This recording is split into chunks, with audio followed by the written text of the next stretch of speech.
أعوذ بالله من الشيطان الرجيم بسم الله الرحمن الرحيم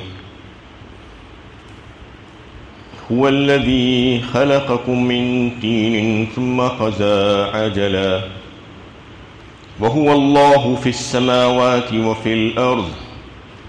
يعلم سركم وجهركم ويعلم ما تكسبون اور وہی اللہ آسمانوں میں بھی ہے اور زمین میں بھی،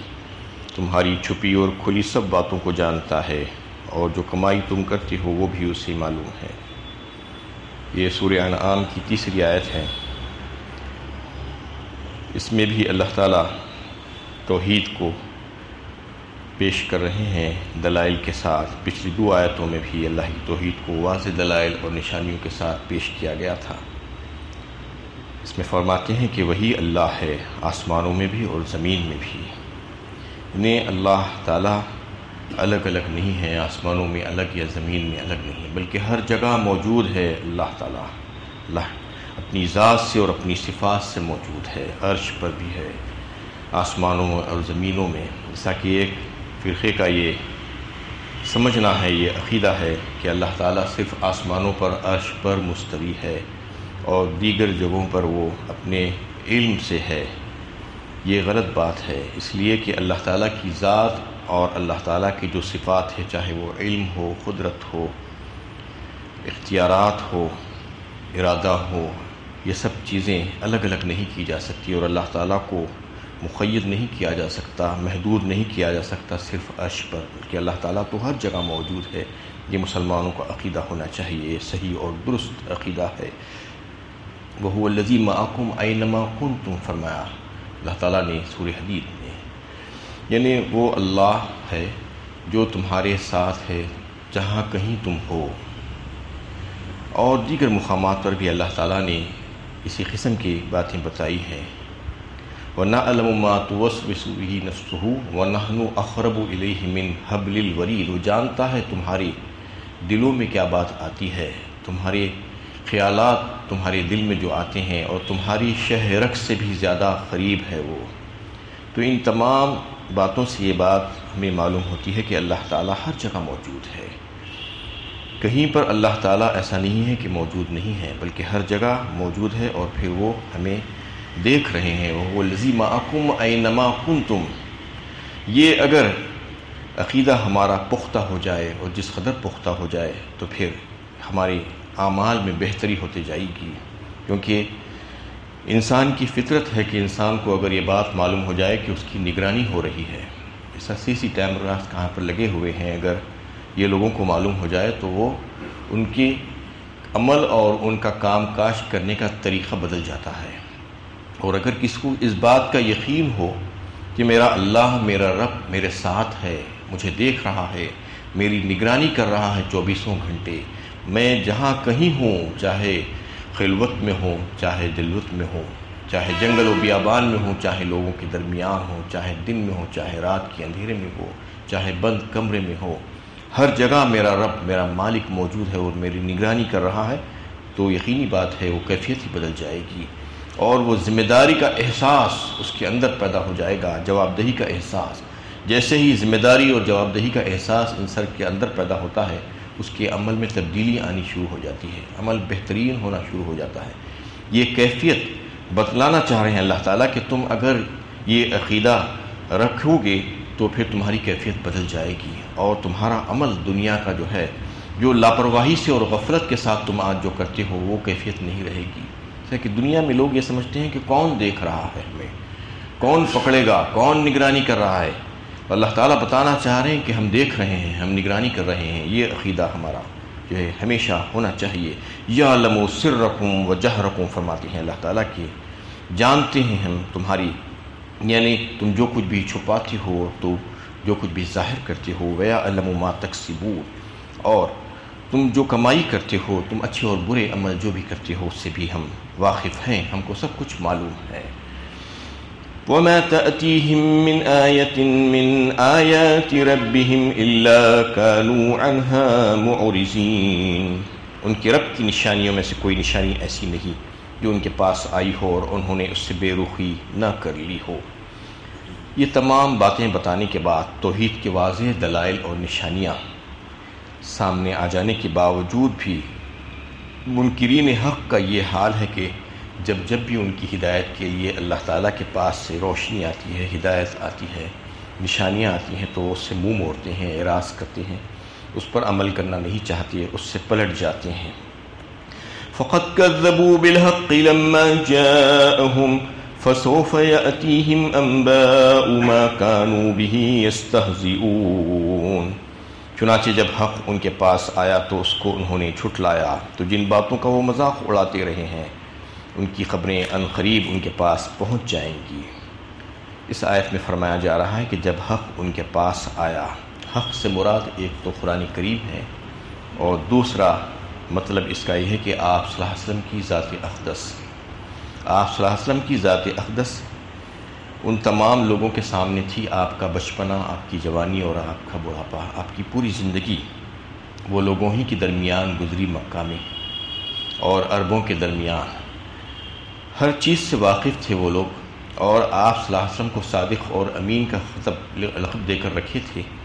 آپ کو سچا سمجھتے تھے، امانت دار سمجھتے تھے، لیکن جیسے ہی آپ نے دین حق کو پیش کیا آپ کو جھٹلا دیا، ماننے سے انکار کر دیا، کیونکہ ان کی جو آبائی مذہب تھا اس پر ان کی کاری ضرب لگ رہی تھی، اس لیے اس کو ماننے سے انکار کیا۔ اللہ تعالیٰ یہ بتانا چاہ رہے ہیں کہ ان کی پوری زندگی تمہارے سامنے ہے، 40 سال تک انہوں نے کچھ نہیں کہا، 40 سال کے بعد جب وحی کا سلسلہ شروع ہوا تو وہی شخص جس کو تم جانتے ہو کہ وہ امی ہے، لکھنا پڑھنا وہ نہیں جانتے تھے، اور نہ ہی انہوں نے کہیں سے تعلیم حاصل کی تھی، اور نہ ہی ان کو شعر و شاعری سے کوئی شغف تھا، لگاؤ تھا، اور نہ ہی تعلیم و ادب سے ان کا کوئی نہیں معاملہ تھا، اس کے باوجود ان کی زبان مبارک سے ایسا کلام نکلنا شروع ہو گیا جو انتہائی فصیح و بلیغ تھا اور جو حیران کن تھا، عاجز کر دینے والا کلام، حقائق اور معرف کو کھول کھول کر رکھ رہا تھا وہ لوگوں کے سامنے، اور سارے اہل دانش اور فلاسفر یعنی مجبور تھے اور عاجز تھے۔ ان کو یہ چیلنج دے دیا گیا تھا کہ اگر تم ان کی مخالفت میں اتنا آگے بڑھ گئے ہو کہ تم سب کچھ قربان کرنے کے لیے تیار ہو، اپنی جان، اپنی مال اور اپنی اولاد اور اپنی عزت و آبرو، تو پھر اس جیسی ایک صورت کم از کم بنا کر لا لو، لیکن وہ نہیں لا سکے، عاجز آ گئے ایسے کلام کو بنانے سے۔ اس میں یہ بتانا مقصود ہے کہ آپ صلی اللہ علیہ وسلم کو اللہ تعالیٰ نے بے شمار نشانیاں دے کر بھیجی تھی،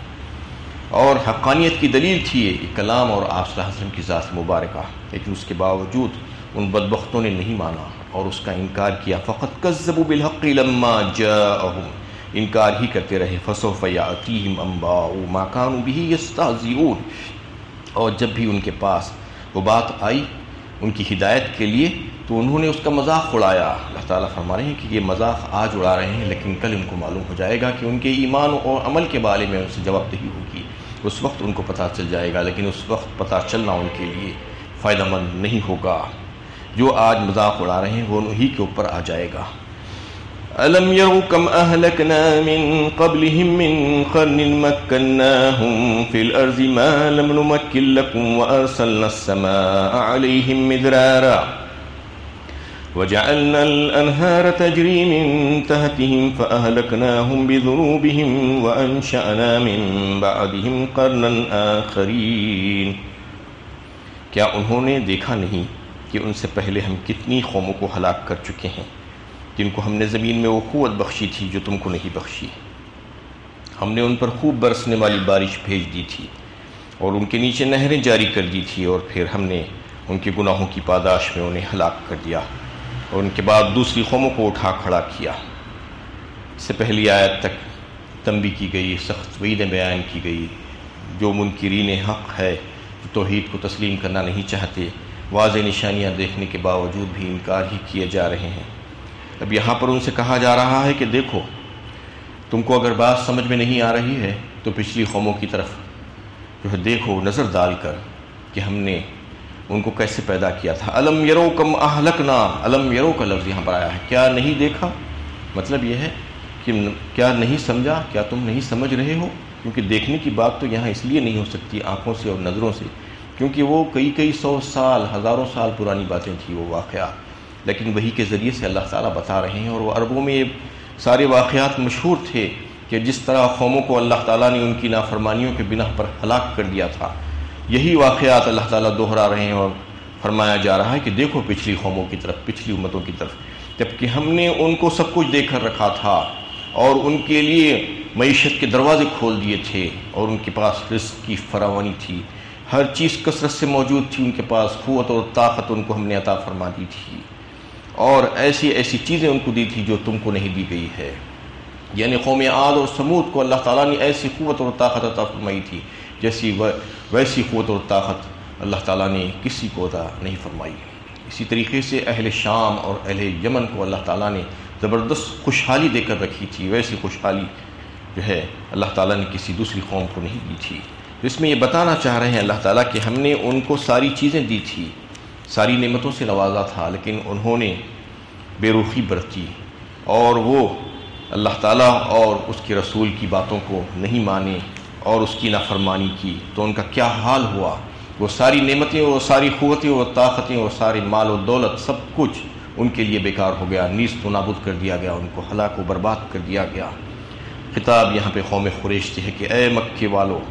تم بت پرستی میں لگے ہوئے اور تم کس گھمنڈ میں مبتلا ہو؟ اگر تمہیں اپنی قوت پر ناز ہے تو معلوم ہو جانا چاہیے کہ پچھلی قوموں کو ہم نے تم سے بہت زیادہ قوت اور طاقت عطا فرمائی تھی، اور